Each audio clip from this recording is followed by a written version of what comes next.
Praise the lord. ఈరోజు వాక్యము July నెల 10వ తారీఖు 2025. కీర్తనల గ్రంథము 55వ అధ్యాయము 22వ వచనము. నీ భారము యెహోవా మీద మోపుము, ఆయనే నిన్ను ఆదుకొనును. నీతిమంతులను ఆయన ఎన్నడను కదలనీయడు. క్రీస్తునందు ప్రియమైన సహోదర సహోదరీలారా, మన భారం మరియు ఆందోళనకు కారణం ఏమైనప్పటికీ మన భారాలను ఆయనపై వేయమని దేవుడు మనలను పిలుస్తున్నారు. అలా చేయడానికి యేసుక్రీస్తు ప్రతిరోజు ఉదయాన్నే లేచారు. గెత్సెమనే తోటలో తన గొప్ప విచారణలో కూడా యేసు రక్తం చెమటగా కారుతుండే భయంకరమైన పరిస్థితులను ఎదుర్కొంటూ సంపూర్ణ శాంతిని పొందగలిగారు. అంటే ఇది ఎందుకు చెప్తున్నానంటే, ఎక్కువ భారమైనప్పుడు యేసు ప్రభువు కూడా ప్రార్థన చేసేవారు.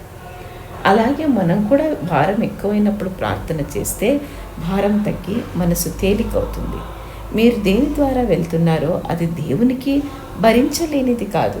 మనకది భరించలేనిదే, కానీ దేవునికి మాత్రం అది భరించలేనిది కాదు. ఆయన మీ గొప్ప భారాలను మాత్రమే కాదు, కానీ అన్నింటినీ భరిస్తారు. అంటే చిన్నవైనా పెద్దవైనా ఆయన భరిస్తారు.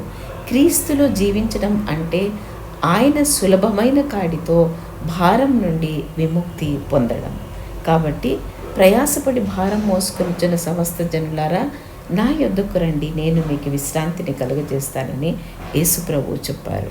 గొప్ప విచారణలో కూడా మీరు మీ ఆత్మకు విశ్రాంతిని పొందుకుంటారు. ప్రార్థిద్దామా? ప్రేమైన తండ్రి, మరొకసారి మీ సన్నిధిలో ప్రార్థిస్తున్నాం. ప్రభువా, మా భారాలు మాకు మోయలేనంతగా ఉన్నాయి, అవి నిజమే. కానీ ఆ భారాలన్నిటినీ మీకు అప్పగించుతున్నాము.